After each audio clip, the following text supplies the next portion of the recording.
فلا أقسم بمواقع النجوم وإنه لقسم لو تعلمون عظيم إنه لقرآن كريم في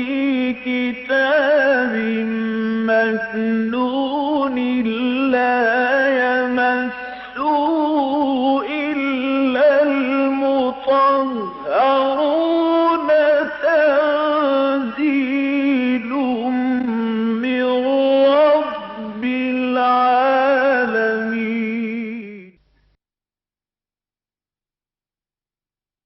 نحمده ونصلي على رسوله الكريم اما بعد فقد قال الله تبارك وتعالى كما ورد في سورة النساء اعوذ بالله من الشيطان الرجيم بسم الله الرحمن الرحيم ولولا فضل الله عليك ورحمته لهمت طائفة منهم أن يضلوك وما يضلون إلا أنفسهم وما يضرونك من شيء وأنزل الله عليك الكتاب والحكمة وعلمك ما لم تكن تعلم وكان فضل الله عليك عظيما لا خير في كثير من نجواهم إلا من أمر بصدقة أو معروف أو إصلاح بين الناس ومن يفعل ذلك ابتغاء مرضات الله فسوف نؤتيه أجرا عظيما ومن يشاقق الرسول من بعد ما تبين له الهدى ويتبع غير سبيل المؤمنين نوله ما تولى ونصله جهنم وساءت مصيرا ان الله لا يغفر ان يشرك به ويغفر ما دون ذلك لمن يشاء ومن يشرك بالله فقد ضل ضلالا بعيدا ان يدعون من دونه الا اناثا وان يدعون الا شيطانا مريدا لعنه الله وقال لا اتخذن من عبادك نصيبا مفروضا ولأضلنهم ولأمنينهم ولآمرنهم فليبتكن آذان الأنعام ولآمرنهم فليغيرن خلق الله ومن يتخذ الشيطان وليا من دون الله فقد خسر خسرانا مبينا يعدهم ويمنيهم وما يعدهم الشيطان إلا غرورا أولئك مأواهم جهنم ولا يجدون عنها محيصا والذين آمنوا وعملوا الصالحات سندخلهم جنات تجري من تحتها الأنهار خالدين فيها أبدا وعد الله حقا ومن أصدق من الله قيلا ليس بأمانيكم ولا أماني أهل الكتاب من يعمل سوءا يجز به ولا يجد له من دون الله وليا ولا نصيرا ومن يعمل من الصالحات من ذكر أو أنثى وهو مؤمن فأولئك يدخلون الجنة ولا يظلمون نقيرا ومن أحسن دينا ممن أسلم وجهه لله وهو محسن واتبع ملة إبراهيم حنيفا واتخذ الله إبراهيم خليلا ولله ما في السماوات وما في الأرض وكان الله بكل شيء محيطا صدق الله العظيم رب اشرح لي صدري ويسر لي أمري واحلل عقدة من لساني يفقهوا قولي اللهم ربنا ألهمنا رشدنا وأعذنا من شرور أنفسنا اللهم أرنا الحق حقا وارزقنا اتباعه وأرنا الباطل باطلا وارزقنا اجتنابه آمین یا رب العالمین۔ سورہ نساء میں آیت نمبر 60 سے روئے سخن جو ہے منافقین کی جانب ہے، اگرچہ ان سے تعلق رکھنے والے بعض دوسرے عمومی معاملات بھی زیر بحث آئے ہیں کہ جن سے ظاہر بات ہے کہ دوسرے لوگ بھی استفادہ کر سکتے ہیں، لیکن ان آیات کے اندر جو یہ آیات جس ڈور میں پروئی ہوئی ہیں وہ ڈور ہے خطاب میں منافقین۔ اس کی یہ آخری 15 آیات ہیں جو آج ہم کوشش کریں گے کہ ہم پڑھ لیں۔ 112 سے اور 126 تک یہ 15 آیات ہیں۔ وَلَوْلَا فَضْلُ اللَّهِ عَلَيْكَ وَرَحْمَتُهُ لَهَمَّتْ طَائِفَةٌ مِّنْهُمْ أَن يُضِلُّوكَ، اور اے نبی اگر اللہ تعالیٰ کا فضل اور اس کی رحمت آپ پر نہ ہوتی تو ان میں سے ایک گروہ تو تل گیا تھا اس پر کہ آپ کو گمراہ کر دے۔ پس منظر میں یاد رکھیے، اگرچہ شاید 2 ہفتے گزر گئے ہیں، ناغہ ہوا ہے کہ ایک واقعہ ہو گیا تھا کہ ایک مسلمان نے، وہ منافق تھا، وہ انصار کے ایک گھرانے بنو ظفر کا فرد تھا، اس کا نام طعمہ تھا یا بشیر ابن عبیرق، یہ مختلف نام آتے ہیں مختلف روایتوں میں۔ اس نے ایک مسلمان کے گھر میں چوری کی، نقب لگائی، چوری کی۔ اس کے بعد لے جا کر وہ چوری کا مال اس نے ایک یہودی کے پاس امانتاً رکھ دیا۔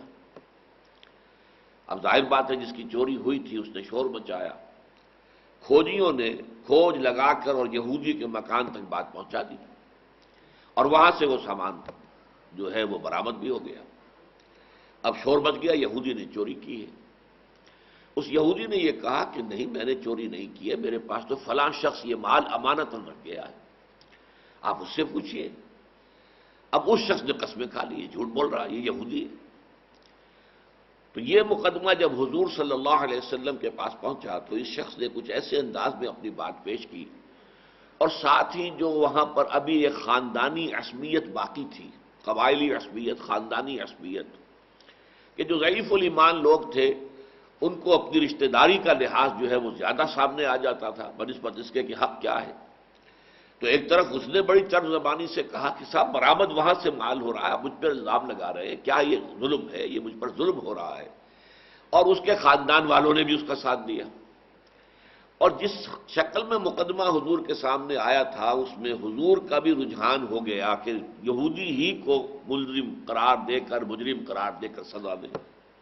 لیکن پھر اللہ کی وحی آ گئی کہ اے نبی یہ آپ کو دھوکہ دے رہے ہیں، اصل بات یہ ہے کہ یہی شخص خود چور ہے، یہ منافق جو ہے یہ چور ہے۔ اس کا نام بشیر ابن عبیرق یا طعمہ۔ بہرحال اس پر حضور نے فیصلہ فرما دیا، اور اسی کے خلاف جو ہے وہ آپ نے فیصلہ دے دیا۔ اس پر اصل میں یہ بات آ رہی ہے، اور اس کے بعد یہ بھی نوٹ کر لیجئے تاکہ اگلی آیات بھی سمجھنے میں آپ کو آسانی ہو۔ وہ منافق تو تھا ہی، اب اس فیصلے کے خلاف وہ احتجاج مدینہ چھوڑ کے مکے پہنچ گیا اور مرتد ہو گیا، اور اس نے شرک اختیار کر لیا۔ اسی مناسبت سے پھر اس سلسلہ آیات میں آگے جو مشرکین مکہ کا یا مشرکین عرب کا شرک تھا اس کا بیان بھی ہو رہا ہے۔ تو یہ تسلسل ہے، پیچھے واقعہ وہی ہے، طعمہ یا بشیر ابن عبیرق کا۔ وَلَوْلَا فَضْلُ اللَّهِ عَلَيْكَ وَرَحْمَتُهُ، اور اے نبی صلی اللہ علیہ وسلم اگر اللہ کا فضل آپ پر نہ ہوتا اور رحمت آپ کی سازگاری نہ کرتی اور دستگیری نہ کرتی، لَهَمَّتْ طَائِفَةٌ مِّنْهُمْ أَن يُضِلُّوكَ، ان میں سے ایک گروہ یعنی منافقین میں سے ایک گروہ وہ تو تل گیا تھا اس پر کہ وہ آپ کو گمراہ کر دے، آپ سے غلط فیصلہ لے لے، پھر بعد میں جا کے اس کو دلیل بھی بناتے ہیں، دیکھو جی یہ کیسے نبی ہے۔ آپس میں جب گفتگو کرتے کہ ہماری باتوں سے دھوکہ کھا گئے، یہ نبی کہاں کے ہوئے، تو پھر یہ جو ہے بڑھتا بڑھتا ایک طوفان جو ہے کچھ اور بن جاتا۔ وَمَا يُضِلُّونَ إِلَّا أَنفُسَهُمْ، اور یہ نہیں گمراہ کر رہے مگر اپنے آپ کو۔ ان کا یہ طرز عمل جو ہے وہ ان کی گمراہی کے پردوں کو چاک کر رہا ہے، ان کی گمراہی پر ردے کے اوپر ردہ چڑھاتا جا رہا ہے۔ وَمَا يَضُرُّونَكَ مِنْ شَيْءٍ، اور اے نبی آپ کو یہ ہرگز کوئی نقصان نہیں پہنچا سکیں گے، اللہ تعالیٰ آپ کے ساتھ ہے، اللہ بر وقت آپ کی رہنمائی کرے گا، وحی کے ذریعے سے آپ کو صحیح بات بتائی جائے گی۔ وَأَنزَلَ اللَّهُ عَلَيْكَ الْكِتَابَ وَالْحِكْمَةَ،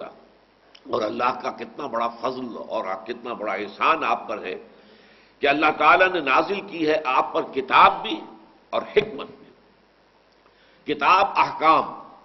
حکمت ان احکام کی حکمت بھی، اور حکمت ایمانی بھی ہے کہ آپ سمجھیں فلسفیانہ انداز میں کہ ایمان کا کیا حکمت ہے، ایمان باللہ کا کیا پس منظر ہے، ایمان بالآخرت کے لیے کیا دلائل ہیں، اس لیے کہ قرآن اس کے لیے دلائل دیتا ہے، ایمان بالرسالت کے لیے کیا دلائل ہیں۔ وَعَلَّمَكَ مَا لَمْ تَكُنْ تَعْلَمْ، اور اے نبی آپ کو اللہ نے وہ سب باتیں بتائی ہیں، سمجھائی ہیں، سکھائی ہیں جو آپ نہیں جانتے تھے۔ وَكَانَ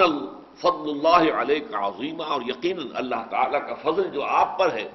بہت بڑا ہے، بہت بڑا ہے۔ سید المرسلین، خاتم النبیین، یہ تمام انبیاء کے سردار ہیں، اور آپ کو جو کتاب دی گئی ہے اس میں ہدایت کامل ہو گئی ہے اللہ کی ہمیشہ ہمیش کے لیے۔ اس کی حفاظت کا ذمہ اللہ نے لیا ہے، جبکہ سابقہ کسی کتاب کی حفاظت کا ذمہ نہیں لیا ہے۔ تو اس اعتبار سے آپ پر دین کی تکمیل ہوئی، اگلی صورت کے اندر شروع ہی میں آ جائے گا، الیوم اکملت لکم دینکم واتممت علیکم نعمتی ورضیت لکم الاسلام دینا۔ اور پھر یہ کہ آپ کو ایسے جانثار سرفروش اور فدائی ایک جو ہے فراہم کیے ہیں صحابہ کرام کی شکل میں، کہ جہاں آپ کا پسینہ گرے وہاں وہ اپنی خون کی ندیاں بہانے کو تیار تھے۔ بہت بڑا فضل ہے آپ پر۔ پھر آخرت میں جو کچھ ہوگا، وَلَلْآخِرَةُ خَيْرٌ لَكَ مِنَ الْأُولَىٰ، جو یہاں ہیں آپ کے فضائل ہیں وہ تو کچھ بھی نہیں ہے اس کے مقابلے میں کہ جو آپ کے مقامات بلند جو ہیں وہ آخرت میں ظاہر ہوں گے۔ لا خیر فی کثیر من نجواہم، یہ مضمون جو ہے قرآن مجید میں کئی مرتبہ آیا ہے، مدنی صورتوں میں بلکہ مکی صورتوں میں بھی ہے، کہ یہ جو منافقین ہیں، یہ جو خسر پھسر کرتے ہیں، علیحدہ ہو کر گفتگویں کرتے ہیں، مشورے کرتے ہیں، اس کو کہتے ہیں نجوا، دوسروں سے علیحدہ ہو کر بات کرنا۔ اور یہ خاص طور پر رات کی تاریکیوں میں ما لا یبیتون جو آیا ہے، وَيَرْضَىٰ بِمَا یبیتون، جس کی جو باتیں یہ راتوں کو مشورے کرتے ہیں۔ تو یہ جو نجوا ان کا ہے، یہ مشورے کرتے ہیں، خفیہ مشورے، خسر پھسر کرتے ہیں، اس میں اکثر میں کوئی خوبی نہیں ہے، خیر نہیں ہے۔ ہاں نجوا ایک ہو سکتا ہے، الا من امر بصدقۃ، سوائے اس کے کہ جو کسی صدقے کا مشورہ دے۔ اب اگر آپ کسی امیر آدمی کو بھرے مجمع میں کہیں گے بھئی تجھے اللہ نے بہت دولت دے رکھی ہے تو خرچ کر اللہ کی، اس کا معاملہ جو ہے اس پر ہو سکتا ہے کہ برعکس اثر پڑ جائے۔ تنہائی میں آپ جا کر اس سے کہیں کہ بھائی آپ پر اللہ کا بڑا فضل ہے، جیسے کہ قارون کی قوم کے لوگوں نے قارون سے کہا تھا، تو اب تم اللہ تعالیٰ کا اس فضل جو ہے اس کا خود بھی اس سے استفادہ کرو، اچھا کھاؤ اچھا پیو، اللہ تعالیٰ نے حرام نہیں کیا ہے اچھا کھانا اچھا پینا، لیکن یہ کہ اس میں سے انفاق کرو،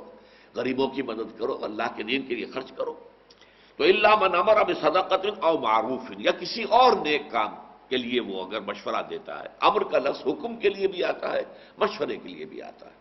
تو فرمایا کہ جو کوئی بھی مشورہ دے صدقے کے لیے یا کسی اور خیر کے کام کے لیے۔ بھائی دیکھو یہاں بہت تکلیف ہے، صرف ایک کنواں ہے اور لوگوں کو دقت ہے، ایک کنواں کھدوا دو، تمہارے پاس جو ہے اتنے وسائل ہیں، یہ تمہارا جو ہے یہ تمہارا صدقہ جاریہ ہو جائے گا۔ او اصلاح بین الناس، یا لوگوں کے مابین اصلاح کرنے کے لیے، دو بھائی جھگڑ پڑے ہیں، اب آپ ان آمنے سامنے بٹھا کر کریں گے تو وہ جرح بڑھتی چلی جائے گی۔ آپ اس سے علیحدگی میں ملیں، بھائی کیا مسئلہ ہے آپ کا، کیا آپ کو شکایت کیا ہے دوسرے بھائی سے، دوسرے بھائی کے پاس آئے، بھائی یہ شکایت ہے، ان کی رفع کرو، طرح کرو۔ یہ جو اصلاح بین الناس ہے، اس میں کسی درجے میں جھوٹ بولنا جسے توریہ کہتے ہیں، وہ توریہ کرنے کی بھی اجازت ہے۔ کہ آپ نے ایک بھائی سے بات کی پھر دوسرے سے جا کر کہا بھائی وہ تو تم سے بہت محبت کرتا ہے، تمہیں غلط فہمی ہو گئی ہے، اسے کسی معاملے میں غلط فہمی کی وجہ سے کسی نے شاید جو ہے وہ گمراہ کر دیا ہے، پھر اس سے بھی آ کر یہ کہے کہ بھائی تو وہ بھائی تو تمہارا جو ہے وہ بڑا خیر خواہ ہے تمہارا، چاہے اس نے کوئی خیر خواہی کی بات نہ کی ہو، لیکن اس حد تک بھی توریہ کرنے کی بھی اجازت ہے اصلاح بین الناس کے ذمن میں، کہ ان کے معاملات کو درست کریں۔ وَمَن يَفْعَلْ ذَلِكَ ابْتِغَاءَ مَرْضَاتِ اللَّهِ، اور جو شخص یہ تین کام کرے گا، وہ صدقے کا مشورہ دے گا یا کسی اور خیر کے کام کا مشورہ دے گا، نصیحت کرے گا، تاکید کرے گا، یا یہ ہے کہ دو بھائیوں کے درمیان یا دو گروہوں کے درمیان صلح کرانے کے لیے علیحدہ علیحدہ جا کر ان سے بات کرے گا، وہ بھی علیحدگی میں بات ہوتی ہے۔ تو جو کوئی بھی یہ کام کرے گا اللہ تعالیٰ کی رضا کے لیے، اس میں اس کی کوئی اپنی منفعت نہ ہو، کوئی اپنی مصلحت نہ ہو، کوئی اپنا مفاد نہ ہو، ابتغاء مرضات اللہ، اللہ کی رضا حاصل کرنے کے لیے، فسوف نؤتیہ اجرا عظیما، تو اسے تو ہم عطا کریں گے، دیں گے بہت بڑا اجر۔ تو اس میں ایک طرف تو دیکھیے کہ منافقین کے اوپر جو ہے ان کی طرف بھی اشارہ ہو گیا، وہ خسر پھسر کرتے تھے، اجتماعات کے اندر مسلمان جمع ہیں تو وہ اپنا ایک گچھا سا علیحدہ بنا لیتے تھے، علیحدہ بیٹھے ہوئے ہیں اور آپ اس میں جو ہے خسر پھسر کر رہے ہیں، پھر جو کچھ حضور کہہ رہے ہیں اس پر ہنس بھی رہے ہیں، مسکرا کر ایک دوسرے کو جو ہے یہ کیا کہہ رہے ہیں، یہ سارا ان کا انداز تھا، ٹیز کرنا، پرووک کرنا، مسلمانوں کو پریشان کرنا۔ ان کے لیے ظاہر بات ہے کہ پھر مسلمانوں کو خیال آتا پتہ نہیں یہ کیا باتیں کر رہے ہیں، ان کو یہ باتیں نہیں کرنی چاہیے، کیا کر رہے ہیں یہ اس وقت حضور کی محفل میں بیٹھے ہوئے، اور ان کا یہ طرز عمل جو ہے اس محفل کے شایان شان نہیں ہے۔ وَمَن يُشَاقِقِ الرَّسُولَ مِن بَعْدِ مَا تَبَيَّنَ لَهُ الْهُدَىٰ۔ اب یہاں آ گیا ہے جیسے کہ میں نے عرض کیا تھا کہ جو نفاق کی آخری منزل ہے وہ پھر یاد کر لیجئے، کسی آزمائش سے جی چرانا، ہجرت سے جی چرا رہے ہیں، قتال سے جی چرا رہے ہیں، حضور کے حکم کی فرما برداری سے جو ہے جی چرا رہے ہیں، تو یہ جی چرانا جو ہے جب تک کہ شکل یہ رہے کہ وہ بعد میں غلطی مان لیں، جھوٹ نہ بولیں، اپنے اس کام کے اوپر کوئی پردہ نہ ڈالیں، تب تک تو ہم اسے کہیں گے ضعف ایمان، ایمان کی کمزوری ہے۔ اب اپنے آپ کو بچانے کے لیے جھوٹا کہیں، جھوٹے عذر پیش کریں، جھوٹ بولیں، ہم نے تو کہا ہی نہیں، یہ کیا ہے؟ یہ نفاق کا آغاز ہو گیا۔ کذب جو ہے یہ نفاق کا آغاز ہے، اور دو احادیث ایسی ہیں کہ جن میں حضور نے اس کو علامتوں میں سے قرار دیا ہے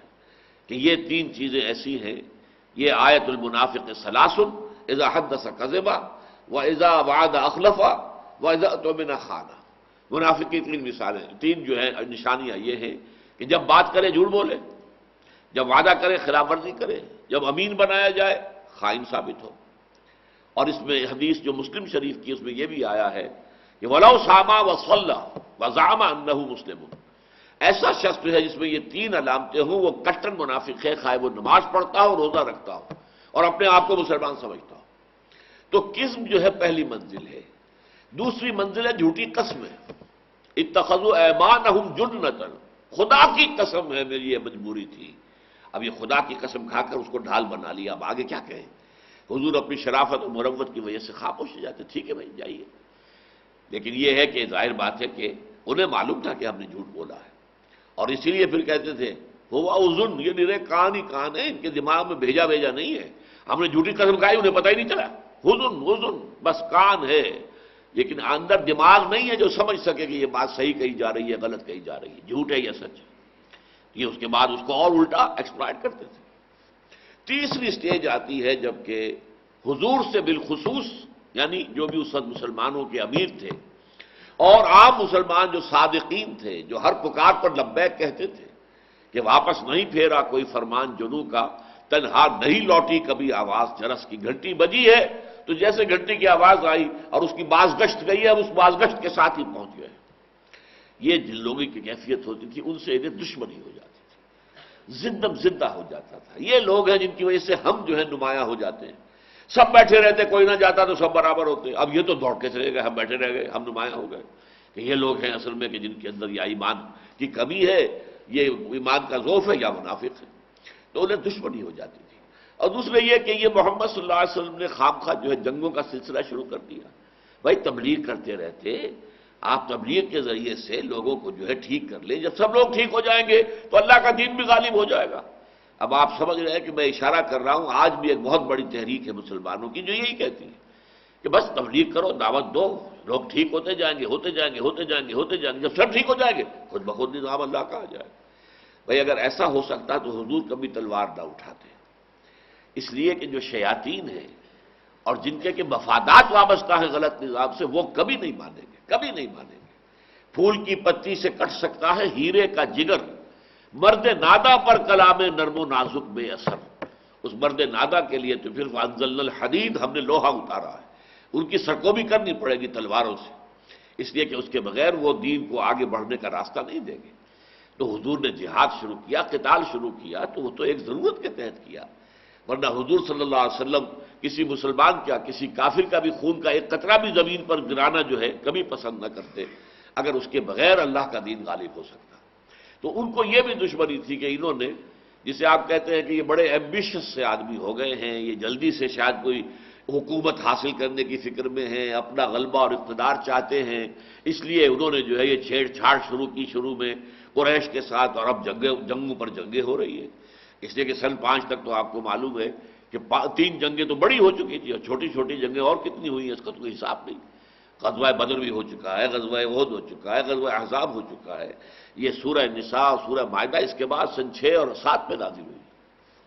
تو وَمَن يُشَاقِقِ الرَّسُولَ مِن بَعْدِ مَا تَبَيَّنَ لَهُ الْهُدَىٰ، جو شخص بھی زدہ کرے گا یا دشمنی اختیار صلی اللہ علیہ وسلم اس کے بعد کہ اس پر ہدایت واضح ہو چکی، قرآن اتر چکا، یوں سمجھئے 3/4 قرآن اتر چکا، 2/3 تو مکے میں اتر چکا تھا، اس کے بعد آ کر سورہ بقرہ آ چکی، آل عمران آ چکی، اور سورہ محمد آ چکی صلی اللہ علیہ وسلم، سورہ انفال آ چکی، اور اس کے بعد اب یہ سورت جو ہے نازل ہو رہی، سورہ احزاب آ چکی، اب یہ سورت آ رہی ہے۔ حقیقت تو واضح ہو چکی ہے، دین کی تکمیل ہو چکی ہے۔ تو جو کوئی بھی اللہ کے رسول سے زدہ کرے گا، ان سے عناد رکھے گا، دشمنی کرے گا، اس کے بعد کہ ہدایت واضح ہو چکی ہے، وَيَتَّبِعْ غَيْرَ سَبِيلِ الْمُؤْمِنِينَ، اور اگر اہل ایمان کے راستے کو چھوڑ کر کوئی راستہ اختیار کرے گا، نُوَلِّهِ مَا تَوَلَّىٰ، ہم بھی اسے ادھر ہی جانے دیں گا جدھر وہ جانا چاہتا ہے، دفع کریں گے اسے کہ جاؤ جدھر تم جانا چاہتے ہو،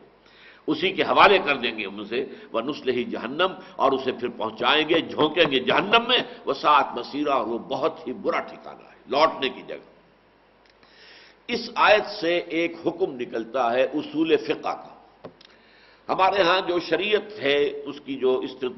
اس کے اساسات ہیں، شریعت قانون اسلامی، سب سے پہلا منبع، سب سے پہلی سورس قرآن حکیم، دوسری سنت رسول صلی اللہ علیہ وسلم، تیسری اجماع ہے۔ جس چیز پر مسلمانوں کا اجماع ہو گیا، اور خاص طور پر یہ اجماع جو ہے یہ دور خلافت راشدہ میں، چونکہ ابھی مسلمانوں کی ایک ہی حکومت تھی، ایک ہی جو ہے دین کے اندر ابھی نہ کوئی فرقے پیدا ہوئے تھے، نہ حنفیت، نہ شافعیت، نہ مالکیت، کچھ بھی نہیں، یہ تو ابھی آئیں گے 200 برس بعد۔ لہذا اس وقت تک نہ فرقے بازی تھی، نہ ہی اشاعرہ اور جو ہے دوسرے لوگ جو ہیں وہ تھے، ابھی معتزلہ تھے، کوئی بھی نہیں تھا۔ تو اس دین کی سادگی کے ساتھ، اور خلافت راشدہ خلفائے راشدین جو ہیں وہ ٹاپ کے 4 صحابہ ہیں، سب سے اوپر کے، چوٹی کے۔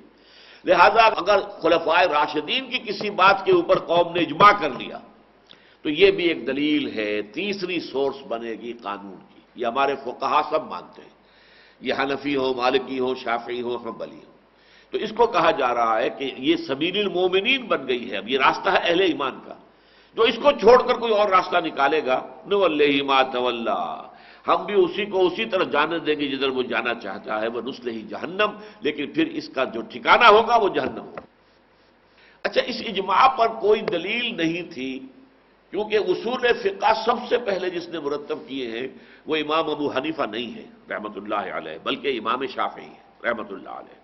ان کی کتاب الام جو ہے وہ پہلی کتاب ہے جس میں انہوں نے بحث کی ہے اصول کیا ہے فقہ کے، اور اس کی سورسز کیا ہیں، اس کے ستون کون کون سے ہیں۔ قرآن ہے، پھر سنت رسول ہے جو حدیث کے ذریعے سے معلوم ہو رہی ہے، پھر اجماع ہے، پھر قیاس ہے کہ اس کے بعد پھر جو ہے ان تینوں چیزوں سے استنباط کرتے ہوئے آگے چل کر آئیں اور قیاس کریں، استخراج کریں احکام کا، اور یہ جو ہے وہ قیاس، اجتہاد کہہ لیں، اسے قیاس کہہ لیں۔ لیکن اس کے لیے دلیل نہیں تھی کہ اجماع بھی دلیل ہے، حجت ہے۔ تو کہتے یہ ہے کہ امام شافعی رحمۃ اللہ علیہ نے 300 مرتبہ قرآن کی تلاوت کی اول سے آخر تک، کہ مجھے قرآن سے کہیں دلیل مل جائے اجماع کی، کہ اجماع سند ہے، مسلمانوں کا اجتماعی راستہ جو ہے اس کو ترک کرنا غلط ہے، وہ پھر آدمی گویا کہ جہنم کی طرف چلا جائے گا۔ اس پہلو سے انہوں نے 300 مرتبہ جب قرآن پڑھا پورا، انہیں کہیں نہیں ملی آیت، 301ویں مرتبہ یہاں آ کر نگاہ جم گئی، یہ ہے جگہ مل گئی کہ وَمَن يُشَاقِقِ الرَّسُولَ مِن بَعْدِ مَا تَبَيَّنَ لَهُ الْهُدَىٰ وَيَتَّبِعْ غَيْرَ سَبِيلِ الْمُؤْمِنِينَ، مسلمانوں کا، اہل ایمان کا راستہ اجماعی جس کے اوپر ان کا اتفاق ہے، اس کو چھوڑ کر کوئی اور راستہ اختیار کرے گا، نُوَلِّهِ مَا تَوَلَّىٰ وَنُصْلِهِ جَهَنَّمَ وَسَاءَتْ مَصِيرًا۔ إِنَّ اللَّهَ لَا يَغْفِرُ أَن يُشْرَكَ بِهِ، اب یہاں سے وہ شرک کی باتیں اب شروع ہو رہی، کیوں ہو رہی ہے؟ سلسلہ کلام کیا ہے کہ وہ بدبخت جو تھا بشیر ابن عبیرق یا طعمہ، وہ جب اس کے خلاف حضور نے فیصلہ سنا دیا تو بھاگ کر وہ چلا گیا مکے، اور وہاں جا کر مشرک ہو گیا، مرتد ہو گیا۔ اب اس حوالے سے یہاں بات ہو رہی ہے کہ اس کے جو خاندان والے ہیں، جو اس کا ساتھ دے رہے تھے، جو اس کے لیے شور مچا رہے تھے، جو اس کے لیے دہائی دے رہے تھے، دیکھیے جی کیا ظلم ہو رہا ہے، ایک مسلمان کی بات نہیں مانی جا رہی اور ایک یہودی کافر کی بات مانی جا رہی ہے، یہ کیا ہو رہا ہے؟ اب ان کے لیے یہ آ رہا ہے کہ سوچو، غور کرو، شرک اتنی بری شے ہے، اور یہ شخص جا کر شرک میں مبتلا ہو گیا تو اس سے تو ظاہر ہو گیا کہ اس کے اندر کیا تھا، اس میں تو خبث بھرا ہوا تھا، اس میں خباثت تھی، ظاہر ہو گیا ہے۔ ان اللہ لا یغفر ان یشرک بہ ویغفر ما دون ذلک لمن یشاء، اللہ تعالیٰ اسے ہرگز معاف نہیں کرے گا کہ اس کے ساتھ شرک کیا جائے، ہاں اس سے کم تر جس کے لیے جو گناہ چاہے گا معاف۔ یہ آیت اس سے پہلے بھی آ چکی ہے اسی سورہ مبارکہ میں، اور اس سورہ مبارکہ میں یہ 2 مرتبہ آئی ہے۔ اس میں ایک بات تو یہ جان لیجئے کہ اگرچہ باریک تجزیے میں ہر گناہ جو ہے شرک بن جاتا ہے، مثلا آپ نے نفس کی خواہش کو مقدم رکھا، اسے مطاع بنا لیا، اللہ کے حکم کو پیچھے پھینک دیا، تو گویا کہ آپ نے اپنے نفس کو اللہ سے بھی اوپر کر دیا، شرک نہیں ہو گیا۔ آپ سود خوری کر رہے ہیں، اللہ نے حکم دیا یہ ممنوع ہے، چھوڑو گے نہیں تو میری طرف سے اعلان جنگ ہے، آپ کر رہے ہیں، تو یہ وہ شرک ہو گیا۔ تو اگرچہ فائنل انالیسس میں ہر گناہ شرک ہے، لیکن وہ گناہ شرک بن جاتا ہے جس پر انسان دوام اختیار کرے اور دھڑلے کے ساتھ وہ کام کر رہا ہو اور مسلسل کر رہا ہو اور پیہم کر رہا ہو، تو وہ چیز جو ہے وہ شرک کے درجے میں آ جاتی ہے۔ ویسے شرک جلی کیا ہے؟ بتوں کو سجدہ کرنا، قبروں کو سجدہ کرنا، اللہ کے سوا کسی اور کی دہائی دینا، کسی اور سے مدد مانگنا، کسی اور سے اولاد مانگنا، یہ سب شرک ہے۔ تو فرمایا کہ یہ جو ہے ان اللہ لا یغفر ان یشرک بہ، اللہ اسے ہرگز نہیں بخشے گا کہ اس کے ساتھ شرک کیا جائے، وَيَغْفِرُ مَا دُونَ ذَلِكَ لِمَن يَشَاءُ، اس سے کم تر گناہ بھی جس کو چاہے گا بخش دے گا۔ یہ نہیں کہ اس کی گناہ کا اللہ کی طرف سے اعلان عام ہو گیا ہے کہ باقی کوئی گناہ جو ہے تمہیں کوئی نقصان نہیں دے گا، جیسے کہ ہمارے ہاں ایک طبقہ رہا ہے مرجئہ کا کہ جب ہم نے ایمان لے آئے تو اب کوئی گناہ ہمیں کوئی نقصان نہیں دے گا، جو ایمان کی بنا پر سیدھے ہم جنت میں جائیں گے۔ یہ گناہوں سے اعمال سے کچھ نہیں ہوتا، اعمال ایک علیحدہ چیز ہے، اصل چیز ایمان ہے۔ یہ ہمارے ہاں کا طبقہ تھا، مرجئہ کہلاتے تھے، اور آج عام لوگ مسلمان سب کے سب مرجئہ ہو گئے اور سمجھتے یہی ہے کہ ہم تو چونکہ مسلمان ہیں، پیدائشی مسلمان ہیں، تو ہمارا تو جنت کے اندر ٹھکانہ پہلے سے سیٹ ریزرو ہے، جائیں گے سیدھے۔ کوئی کسر وسر ہوگی تو ہمارے یہ پیر ہیں ہمارے، جن کا کہ ہم دعائی دیتے ہیں، جن پر ہم چڑھاوے چڑھاتے ہیں، جن کے اوپر جا کر ہم قربانیاں کرتے ہیں، دیگیں چڑھاتے ہیں، یہ ہمارا جو ہے وہاں پر شفعاء بن جائیں گے، یہ ہماری جو ہے سفارش کریں گے۔ تو یہ ساری چیزیں جو ہیں، تو فرمایا کہ اللہ کے شرک کو اللہ کبھی معاف نہیں کرے گا، اس سے کم تر گناہ جس کو چاہے گا جتنے چاہے گا معاف کر دے گا، لیکن یہ معافی کا ایسا نہیں ہے کہ آپ کے سامنے گویا کہ کھلا اعلان آ گیا کہ باقی سارے گناہ معاف۔ وَمَن يُشْرِكْ بِاللَّهِ فَقَدْ ضَلَّ ضَلَالًا بَعِيدًا، اور جو کوئی بھی اللہ کے ساتھ شرک کرے گا تو وہ تو گمراہ ہو گیا، اور گمراہی میں بہت دور نکل گیا، ضَلَالًا بَعِيدًا، اتنی دور چلا گیا ہے کہ اب اس کے واپس آنے کا کوئی امکان نہیں۔ اِن يَدْعُونَ مِن دُونِهِ إِلَّا إِنَاثًا، نہیں پکارتے یہ مشرک لوگ اللہ کو چھوڑ کر یا اللہ کے ساتھ مگر مؤنث، ان کی دیویاں تھیں، یہ دیویاں جو ان کی تھی مکے والوں کی، لات یہ الہ کا مؤنث ہے، لات، عزا یہ عزیز کا مؤنث ہے، منات یہ بھی مؤنث ہے، یہ دیویاں تھیں ان کے، انہوں نے بت تراش رکھے تھے، اور اپنے خیال میں وہ سمجھتے تھے کہ یہ اللہ کی بیٹیاں، اللہ کے فرشتوں کے نام پر ہم نے، اللہ کے فرشتے اللہ کی بیٹیاں ہیں، اللہ کے فرشتوں کے نام پر ہم نے یہ بت تراشے ہیں، اور ان کے نام ہیں لات، عزا، منات وغیرہ وغیرہ۔ تو ان یدعون من دونہ، یہ اللہ کے سوا نہیں پکارتے کسی کو مگر مؤنث، جو کہ عورتیں کہہ لیجئے یا مؤنث ہے، وَإِن يَدْعُونَ إِلَّا شَيْطَانًا مَرِيدًا، اور نہیں پکار رہے مگر شیطان کو کہ جو بہت سرکش ہے۔ اصل میں بظاہر پکار رہے ہیں ان کو، حقیقت میں شیطان کو پکار رہے ہیں۔ یہ سارا شیطان کا دھندا ہے جو اس نے پھیلایا ہوا ہے لوگوں کو گمراہ کرنے کے لیے۔ تو حقیقت میں چاہے وہ منات کو پکاریں، چاہے لات کو، چاہے عزا کو، اور کچھ مذکر بھی تھے، ہوبل بھی تھا وغیرہ وغیرہ، تو ان سب کو جو پکارتے تو اصل میں تو شیطان کو پکار رہے ہیں۔ لعنہ اللہ، اللہ نے اس پر لعنت کی تھی جب اس نے انکار کیا تھا حضرت آدم کو سجدہ کرنے سے، تو اللہ نے لعنت کی تھی، اور اس نے اس وقت کہا تھا، چیلنج دیا تھا، وَقَالَ لَأَتَّخِذَنَّ مِنْ عِبَادِكَ نَصِيبًا مَفْرُوضًا، اے اللہ میں تیرے بندوں میں سے ایک معین حصہ تو لے کر رہوں گا۔ وہ جو کہتے ہیں کہ ہم تو ڈوبے ہیں، سلم تم کو بھی لے ڈوبیں گے، اس آدم کی وجہ سے تو نے مجھے ذلیل کیا، حالانکہ یہ مٹی سے بنایا تو نے، گارے سے، اور مجھے آگ سے بنایا، میں افضل ہوں، انا خیر منہ،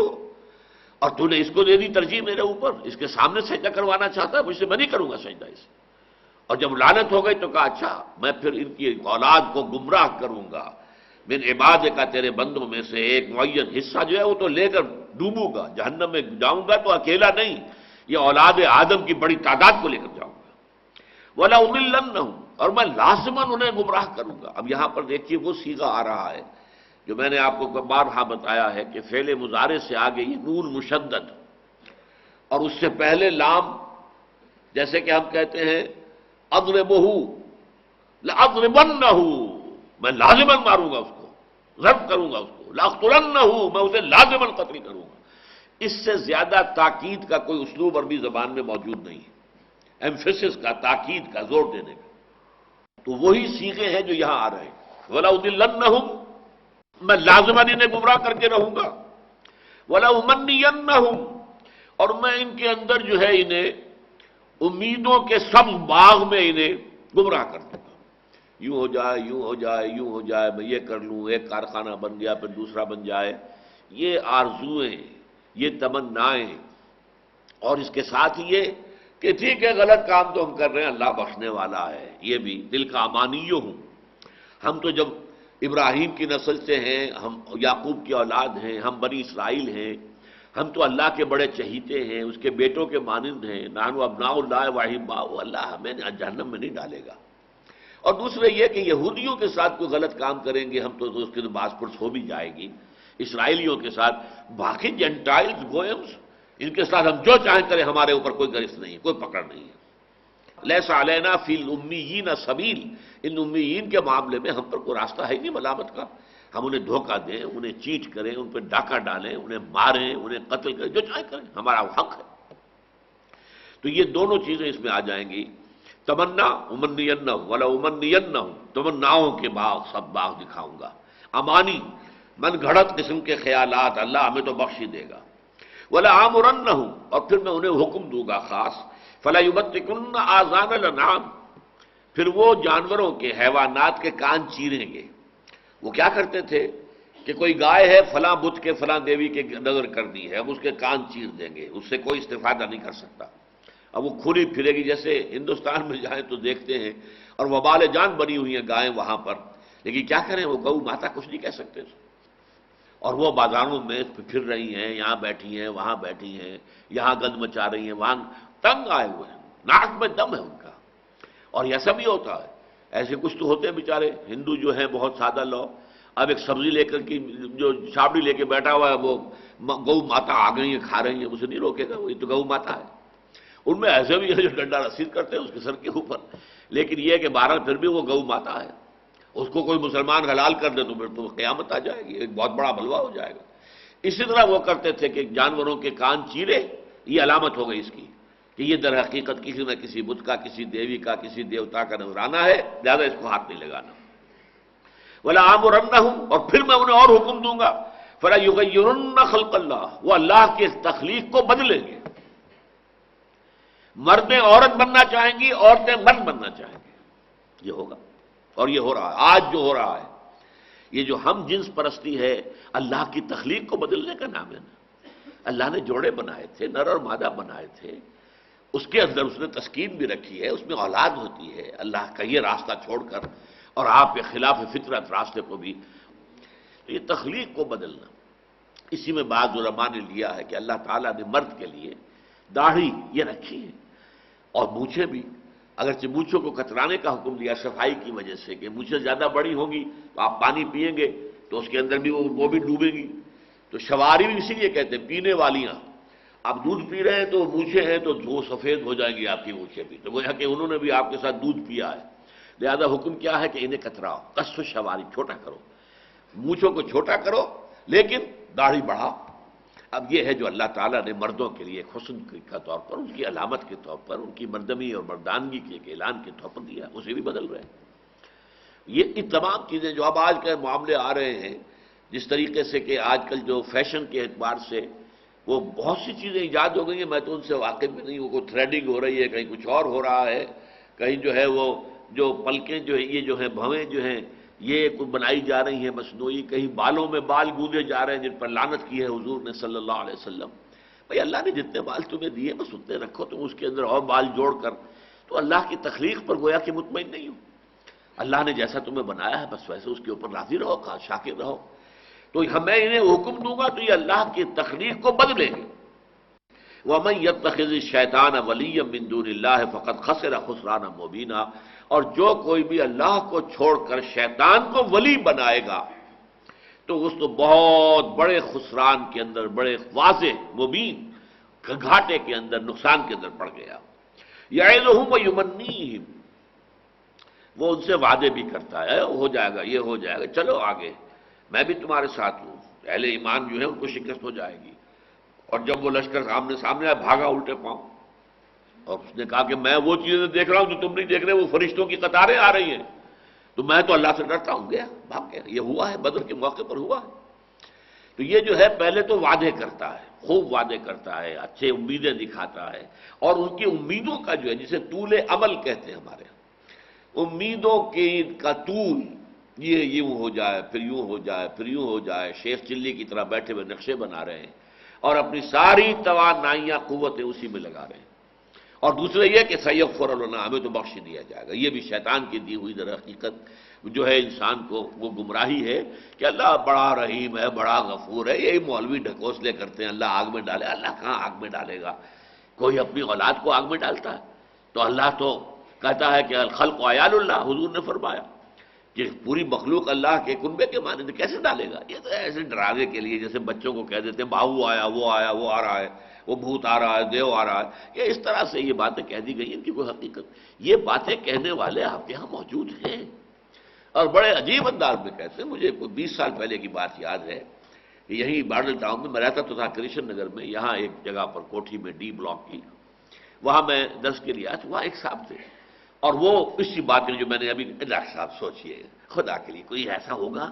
کہ کیا واقعی کسی آگ میں اللہ آگ میں ڈالے گا؟ نہیں، دیکھیے سوچئے، وہ تو رحیم ہے، وہ غفور ہے،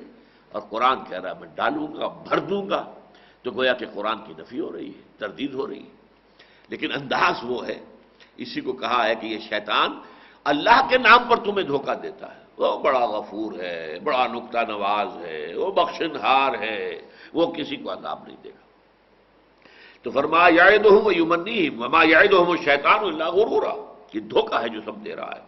اولئک مأواہم جہنم ولا یجدون عنہا محیصا، یہ وہ لوگ ہیں کہ جن کا ٹھکانہ جہنم ہے، جن کی پناہ گاہ، ماوا کہتے ہیں جہاں کوئی پناہ لیتا ہے، اب ان کی پناہ گاہ جہنم ہے، وہی جائیں گے. جیسے کہ کہا گیا ہے سورہ حدید میں کہ یہ اب ان کا ٹھکانہ اور ان کا جو ہے غم بانٹنے والی وہ آگ ہی آگ ہے. ماواکم النار ہی مولاکم، اب تمہاری ولی، تمہاری مولا یہ آگ ہی ہے، جو دکھ سکھ کرنا اس سے کرو. ولا یجدون عنہا محیصا، اور اس سے کہیں بھی رستگاری کی جگہ نہیں پائیں گے، نکل بھاگنے کا کوئی امکان نہیں ہوگا، چھٹکارا پانے کا کوئی امکان نہیں ہوگا. اس کے برعکس والذین آمنوا وعملوا الصالحات، وہ لوگ جو ایمان لائے یا لائیں گے، اور وہ کہ جنہوں نے نیک عمل کیے یا کریں گے، سندخلہم جنات، ان کو ہم داخل کریں گے باغات میں، تجری من تحتہا الانہار، جن کے دامن میں ندیاں بہتی ہوں گی. لفظی ترجمہ تو ہوگا جن کے نیچے ندیاں بہتی ہوں گی، میں اس کا ترجمہ کیا کرتا ہوں دامن میں. اصل میں قرآن مجید میں جو ایک فطری باغ ہوتا ہے، ایک باغ تو آپ لگاتے ہیں، جیسے کہ باغ ہے شالامار آپ نے لگایا، اس میں یہ ترتیب ہے، اس میں اس طریقے سے نالیاں چل رہی ہیں، اس طرح کے لیولز ہیں، یہ تو آپ کا ہے، آرٹیفیشل ہے. لیکن ایک نیچرل باغ ہوتا ہے. کشمیر میں جا کے دیکھیے وہاں کیا ہوتا ہے کہ پلانٹیشن ہوتی ہے ذرا اونچائی پر، اور نیچے پہاڑ کے دامن میں، پہاڑی کے، وہ دریا بہ رہا ہے، کوئی نالا بہ رہا ہے. اب اس نالے سے سیپیج ہو رہی ہے پانی کی، جڑوں کو پانی پہنچ رہا ہے، اور یہاں پر پھر وہ درخت اگ رہے ہیں. تو یہ دامن میں ندیاں بہنا، جیسے کہ اقبال نے کہا تھا کہ دامن میں کوہ کے ایک چھوٹا سا جھونپڑا ہو، یہ ایک دامن میں کوہ کے، تو دامن کوہ کے اندر ایک ندی بہ رہی ہے، ایک دریا بہ رہا ہے، اور اس کے دونوں طرف وہ چاروں کے اوپر جو ہے بے ربوۃ، جو کہا گیا ہے سورہ بقرہ کے اندر، وہ باغ جو ذرا اونچائی پر ہو، وہ باغ ہوتا ہے اصل میں کہ جس میں دوام رہتا ہے. تو فرمایا ان کے دامن میں ندیاں بہتی ہوں گی، خالدین فیہا، اور اس میں وہ ہمیشہ ہمیش رہیں گے، ابدا، ہمیشہ ہمیش، ہمیشہ ہمیش، ہمیشہ ہمیش. وعد اللہ حق، دیکھیے خالدین کے معنی بھی ہمیشہ رہنا. لیکن جہاں تکرار اور دینی ہو اور زور دینا ہو تو وہاں ابدا مزید آ جاتا ہے،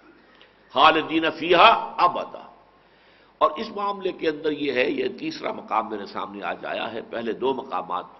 ہیں جو میں عام طور پر بیان کیا کرتا ہوں۔ ویسے علیحدہ تو جہنم کے لیے بھی ابدا کا لفظ آیا، خالدین فیہا ابدا علیحدہ، لیکن جہاں تقابل فوری ہوتا ہے، سائملٹینیس کنٹراسٹ،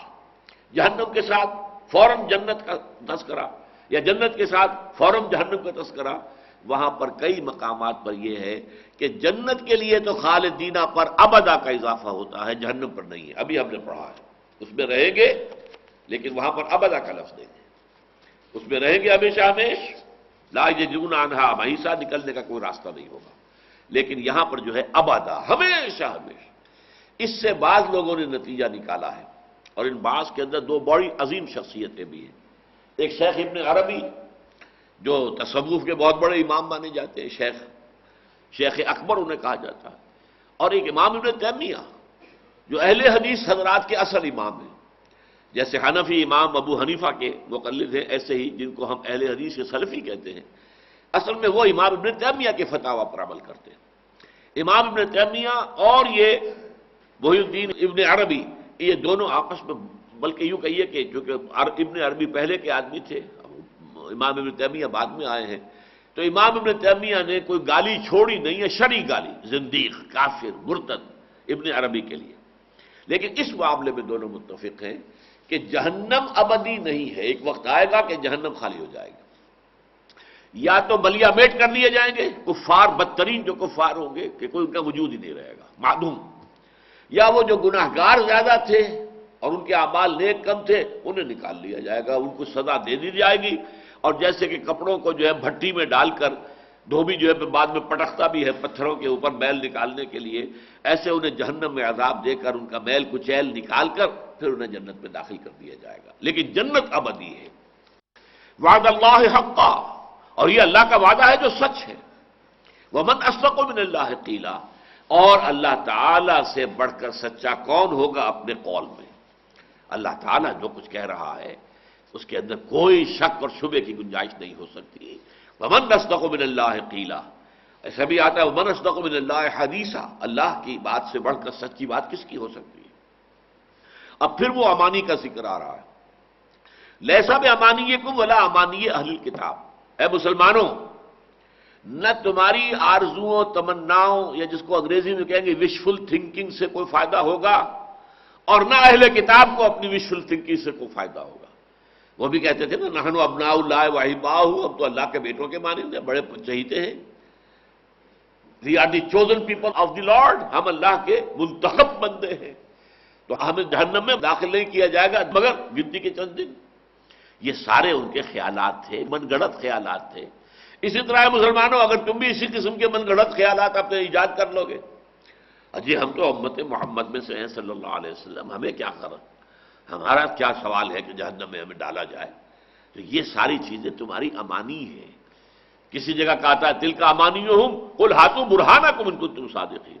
یہ ان کی امانی ہے، ان سے کہیے لاؤ دلیل، کہیں لکھا ہوا ہے تورات کے اندر، یہ کہیں لکھا ہوا ہے قرآن کے اندر، کہیں کسی حدیث صریح کے اندر ہے؟ نہیں، حدیث صحیح ہو ویسے یہ کہ خیالات آپ کے ہیں، آپ کی تمنائیں ہیں، آپ کے بنائے ہوئے عقائد ہیں، یہ دوسری بات ہے۔ لیسا بامانیکم ولا امانی اہل الکتاب، کچھ نہیں ہوگا نہ تمہاری آرزوؤں اور وشفل تھنکنگ سے اور من گھڑت عقائد و خیالات سے، اور نہ اہل کتاب کے من گھڑت خیالات سے۔ من یعمل سوءا یجز بہ، جو کوئی بھی کوئی بڑی برائی کرے گا اس کی جزا اسے مل کر رہے گی۔ اب جزا کی دو شکلیں ہوں گی، یا تو جزا کو وہ جو سزا دی جائے گی گناہ کی، اگر نیکی اس کے بدل میں موجود ہے تو ڈیبٹ کریڈٹ برابر ہو جائے گا۔ کوئی صاحب ایمان ہے تو صاحب ایمان کا ظاہر بات ہے کہ پھر اعمال کا بدل ہوگا، نیکیوں کا پلڑا زیادہ ہے، بدیوں کا جو ہے ہلکا ہے، سیدھے جنت میں چلے جائیں گے۔ اور اگر بدیوں کا پلڑا بھاری ہے، نیکیوں کا کم ہے، تو جہنم میں ڈالے جائیں گے، اور پھر وہاں ان کی وہی دھلائی کر کے، وہ ان کی جو ہے بھٹی میں چڑھا کر، جہنم کے اندر تپا کر، اور پھر ان کو سزا دے کر اور پاک صاف کر کے اور پھر جنت میں داخل کر دیا جائے گا۔ تو یہ جزا کی دونوں شکلیں ہو سکتی ہیں۔ تو من یعمل سوءا یجز بہ، ولا یجد لہ من دون اللہ ولی ولا نصیرا، اور نہیں پائے گا وہ، اب یہاں دون کا لفظ آ رہا ہے اللہ کے مقابلے میں، اللہ کے فیصلے کو رکوانے والا کوئی ان کا ولی نہیں ہوگا، کوئی نصیر نہیں ہوگا۔ یہ اپنی جگہ پر اولیاء اللہ جن کو سمجھتے ہیں کہ یہ ہمیں چھڑوا لیں گے، یا جو کہتے ہیں خدا جنو پکڑے چھڑا لے، محمد نے پکڑے چھڑا کوئی نہیں سکتا، بھائی کس نے کہا ہے تم سے؟ سوچو تو صحیح، قرآن میں بتاؤ کہیں، حدیث میں بتاؤ کہیں۔ اللہ تعالیٰ تو کہتا ہے کہ میری اجازت کے بغیر وہاں کوئی شفاعت نہیں کر سکے گا، وہاں کوئی زبان نہیں کھول سکے گا، وہاں تو قرآن مجید میں تو یہ بیان کیا گیا۔ ہاں اللہ کی اجازت سے شفاعت ہوگی، اور جس کے لیے اللہ چاہے گا اس کے لیے شفاعت ہوگی، یہ بھی نہیں کہ اپنی مرضی سے جس کے لیے چاہے شفاعت کر دیں۔ حضرت ابراہیم اپنے باپ کے لیے شفاعت نہیں کر سکیں گے، قطعاً نہیں کر سکیں۔ وہ تو جو یہاں پر بھی دعا ان کے لوگوں نے مانگ لی تھی، اسی پر بھی قرآن مجید میں آیا ہے، وہ بہت ہی نرم دل انسان تھا، واب تھا، حلیم تھا، اور لیکن اس پر بھی جب یہ بات واضح ہو گئی کہ میرا باپ کفر پہ اڑ چکا ہے، تو پھر انہوں نے اس سے اپنی جو ہے بیزاری کا اعلان کر دیا، چاہے باپ ہے لیکن نہیں، آپ نہیں کر سکتے شفاعت، مشرکین کی، کفار کی شفاعت نہیں ہے، اہل ایمان کی شفاعت، وہ بھی جس کی اللہ اجازت دے اور جس کو اللہ اجازت دے۔ تو فرمایا ولا یجد من دون اللہ ولی ولا نصیرا، اللہ کے مقابلے میں انہیں نہ کوئی ولی اور حمایتی میسر ہوگا، نہ کوئی مددگار۔ ومن یعمل من الصالحات من ذکر او انثی وهو مؤمن، اور جو کوئی نیک عمل کرے گا، چاہے وہ مذکر ہو چاہے مؤنث ہو، مرد ہو یا عورت ہو، وهو مؤمن، ایمان شرط ہے، نیک عمل بغیر ایمان کے قبول نہیں ہے۔ سب سے پہلی چیز ایمان ہے، اللہ پر ایمان، آخرت پر ایمان، رسالت پر ایمان، اس کے بغیر نیک اعمال جو ہے وہ بنیاد ہے۔ کیوں؟ کس لیے کر رہا ہے؟ آخرت کو تو مانتا نہیں، اللہ کو مانتا نہیں، اللہ کے لیے نہیں کر رہا، آخرت کے لیے نہیں کر رہا، تو دنیا کے لیے کر رہا ہے، دکھاوے کے لیے کر رہا ہے، ریاکاری کر رہا ہے۔ یا جیسے ہمارے یہاں فاؤنڈیشن بنا لیتے ہیں بڑے بڑے جو لوگ ہیں سرمایہ دار، اور اس سے کیا وہ جو ٹیکس سے بچنے کے لیے کرتے ہیں سارے کام۔ تو یہ ساری چیزیں جو ہوتی ہیں کس لیے ہو رہی ہیں؟ یہ دنیا کا دکھاوا ہے، یا یہ ہے کہ کوئی اور ان کا منفعت جو ہے سرکار دربار میں رسائی کے لیے بڑے بڑے چندے دے رہے ہیں، بڑے بڑے ادارے ہیں بلا رہے ہیں افتتاح کے لیے تاکہ ہم ان کی نگاہوں میں آ جائیں۔ کیا کر رہے ہیں یہ؟ الیکشن آنے والا ہے تو لنگر بھی کھول دیا، آؤ غریبوں کھاؤ کھانا یہاں پر، اور جا کر بھنگیوں کی بستی میں بھی جا کر وہ جو گند میں اور ریت میں لتھڑے ہوئے بچے ہوتے ہیں انہیں بھی اٹھا کر یہ اپنی جو ہے وہ چھاتی سے لگا لیں گے تاکہ انہیں معلوم ہو جائے ہم ان کے ہمدرد ہیں، ووٹ دیں گے۔ یہ نیکیاں نہیں ہے، یہ تو دھندا ہے، کاروبار ہے، یہ تو دنیاوی مقاصد کے لیے ہو رہا ہے۔ تو ومن یعمل، اب اس پر جو ہمارا منتخب نصاب کا درس نمبر 2 ہے حقیقت بر، وہ اس کے اوپر جو ہے ہمارا نہایت جامع کہ بر کسے کہتے ہیں، تقویٰ کسے کہتے ہیں، اس پر نہایت جامع درس ہے۔ ومن یعمل من الصالحات من ذکر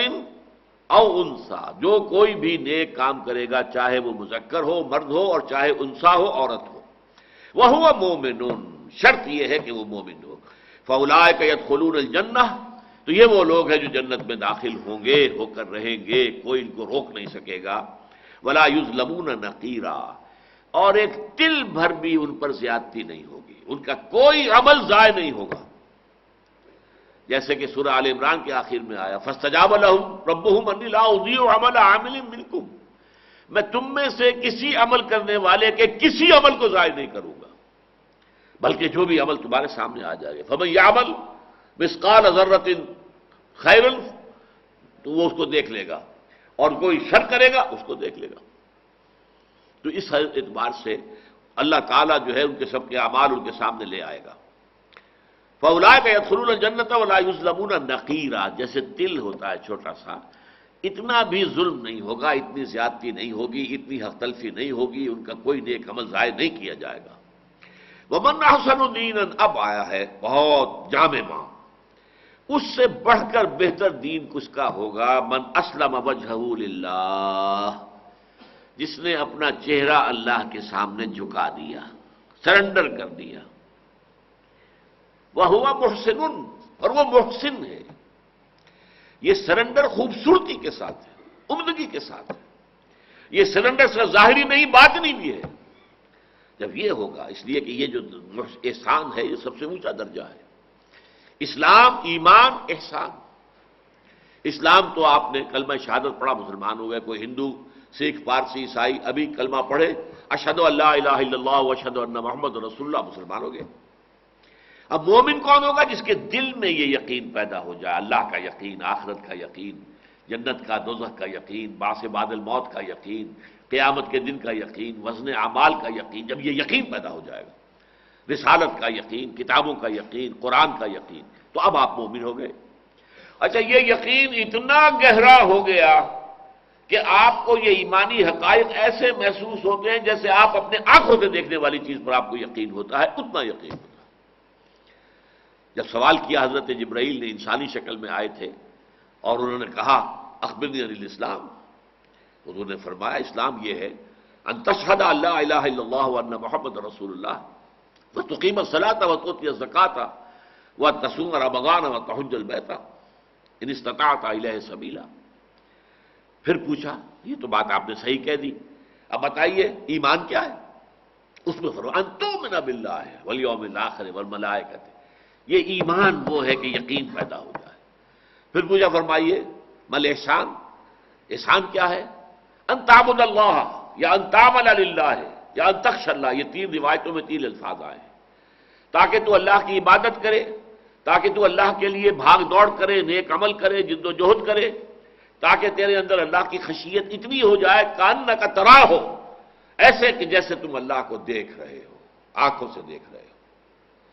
جب اللہ کو آنکھوں سے دیکھے گا تو ابو جہل سے بڑا مسلمان کون ہوگا پھر اس وقت؟ تو یہ کیفیت دنیا میں ہو سکتی، کان نہ کر دیکھ تو نہیں سکتے تو، لیکن یقین کی یہ کیفیت اس درجے تک پہنچ سکتی ہے جیسے کہ آنکھ سے دیکھی ہوئی چیز کا یقین ہوتا ہے۔ اور اگر یہ تو اگلا درجہ ہے، یہاں تک نہ پہنچو، کم سے کم یہاں تک تو پہنچو، فَإِن لَّمْ تَكُن تَرَاهُ فَإِنَّهُ يَرَاكَ، وہ تو تمہیں دیکھ رہا ہے، ہر وقت یہ خیال رہے میں اللہ کی نگاہ میں ہوں۔ I am in his eyes. He is looking at me. He is seeing me. میں نے کمرہ بند کر دیا، دروازے بند کر دیے، کھڑکیاں بند کر دی، پردے تان دیے، کوئی نہیں دیکھ رہا، لیکن دیکھ رہا ہے۔ ایک آنکھ تو ہے، تم اس کو بند نہیں کر سکتے۔ یہ احساس اگر دائم ہو جائے تو یہ بھی احسان ہے۔ تو فرمایا وَمَنْ أَحْسَنُ دِينًا، دین کے اعتبار سے اس شخص سے بہتر کون ہو سکتا ہے؟ ممن اسلم وجہہ للہ، جس نے اپنا چہرہ اللہ کے سامنے جھکا دیا، سرنڈر کر دیا، سر تسلیم خم کر دیا، وَهُوَ مُحْسِنٌ، اور وہ ہو احسان کے درجے پر فائز۔ وَاتَّبَعَ مِلَّةَ إِبْرَاهِيمَ حَنِيفًا، یہ تو ہی باطنی کیفیت، اور عمل اس کا کیا ہو؟ ابراہیم کی ملت، ابراہیم کے طریقے کو جو یکسو تھا یا یکسو ہو کر اس کی پیروی کرے۔ حنیفہ ابراہیم کے لیے بھی ہو سکتا ہے اور حنیفہ اس کے اتباع کے لیے بھی ہو سکتا ہے۔ انی وجہت وجہی للذی فطر السماوات والارض حنیفا وما انا من المشرکین، یہ جو حضرت ابراہیم نے کہا تھا کہ میں نے تو تمام یہ سورج اور چاند اور ستاروں سب کو چھوڑ کر اور بتوں کو چھوڑ کر اور یہ بادشاہ کی خدائی کا انکار کر کے میں نے اپنا رخ کر لیا ہے اس ہستی کی طرف جس نے آسمان اور زمین کو پیدا کیا، اور یکسو ہو کر یکسو ہو کر یکسو ہو کر، کوئی شرک نہیں ہے، وما انا من المشرکین، کسی شرک کی آلودگی کے بغیر میں نے اپنا رخ کر لیا اللہ کی طرف۔ تو اسی طریقے سے فرمایا وَمَنْ أَحْسَنُ دِينًا مِمَّنْ أَسْلَمَ وَجْهَهُ لِلَّهِ وَهُوَ مُحْسِنٌ وَاتَّبَعَ مِلَّةَ إِبْرَاهِيمَ حَنِيفًا، ابراہیم حنیف یا ابراہیم کی پیروی کی بالکل یکسو ہو کر۔ وَاتَّخَذَ اللَّهُ إِبْرَاهِيمَ خَلِيلًا، اور یہ ابراہیم کون ہے؟ جنہیں اللہ نے اپنا خاص دوست قرار دیا، دوست بنایا۔ یہ دیکھیے حضور صلی اللہ علیہ وسلم نے کہتے ہیں لو کنت متخذا خلیلا لاتخذت ابا بکر خلیلا، اگر میں انسانوں میں سے کسی کو اپنا خلیل قرار دیتا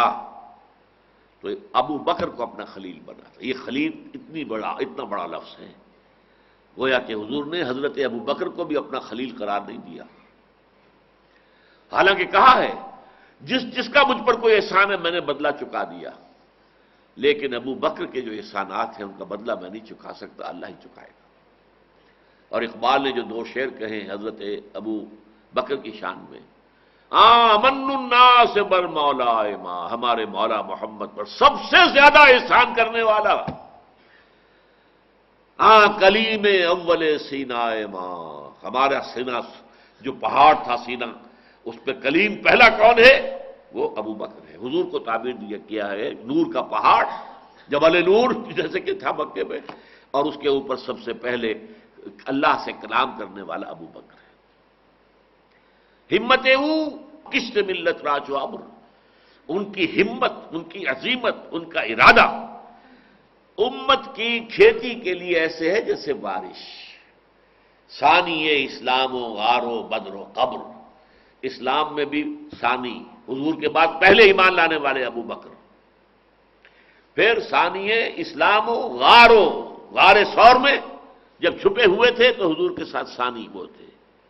غار و بدر میں بھی، کیونکہ حضور کے لیے ایک بنا دی گئی تھی جو جھونپڑی تھی، تو اس پر پہرا دینے والا کون تھا؟ ابو بکر۔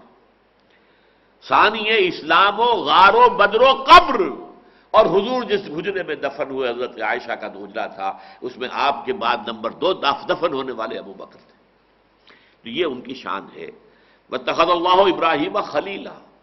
اللہ نے ابراہیم کو اپنا خلیل قرار دیا۔ ویسے یہ ہے کہ صحابہ کرام لفظ استعمال کرتے تھے خلیلی، حضور کے لیے ہمارے دوست، خاص طور پر حضرت ابو ذر، یہ خلیلی اوصانی خلیلی، میرے خلیل نے مجھے یہ وصیت کی تھی، تو یہ الفاظ استعمال کرتے تھے کہ حضور نے فرمایا کہ انسانوں میں سے میرا کوئی خلیل نہیں، لو کنت متخذا خلیلا لاتخذت ابا بکر خلیلا، اگر میں نے انسانوں میں سے کسی کو خلیل اپنا بنایا ہوتا تو ابو بکر کو بناتا۔ واتخذ اللہ ابراہیم خلیلا وللہ ما فی السماوات وما فی الارض۔ اب دیکھیے یہ جو آیت آتی ہے اکثر صورتوں کے آخر میں آیا کرتی ہے، جب کوئی بیان ختم ہو جائے۔ سورہ بقرہ کے اختتام میں للہ ما فی السماوات وما فی الارض، یہ سن وَإِن تُبْدُوا مَا فِي أَنفُسِكُمْ أَوْ تُخْفُوهُ يُحَاسِبْكُم بِهِ اللَّهُ۔ اسی طرح لمبی صورتوں کے اندر جب کوئی ایک بحث، ایک گفتگو، ایک مضمون ختم ہوتا تو پھر یہ آیت آتی ہے وَلِلَّهِ مَا فِي السَّمَاوَاتِ وَمَا فِي الْأَرْضِ۔ یہ اصل میں جو آیت نمبر 60 سے سلسلہ شروع ہوا تھا، وہ خطاب کہ جس کا روح سخن منافقین کی جانب تھا، وہ یہاں ختم ہو رہا ہے۔ وَلِلَّهِ مَا فِي السَّمَاوَاتِ وَمَا فِي الْأَرْضِ، اللہ ہی کا ہے جو کچھ کہے آسمانوں اور جو کچھ کہے زمین میں۔ وَكَانَ اللَّهُ بِكُلِّ شَيْءٍ مُحِيطًا، اور اللہ تو ہر چیز کا احاطہ کیے ہوئے ہے، ہر شے اس کے علم کے دائرے میں ہے، اس کی قدرت کے دائرے میں ہے۔ اللہ تو محیط ہے، گھیراؤ کیے ہوئے ہے سب کا۔ بارک اللہ لی ولکم فی القرآن العظیم ونفعنی وإیاکم بالآیات والذکر الحکیم۔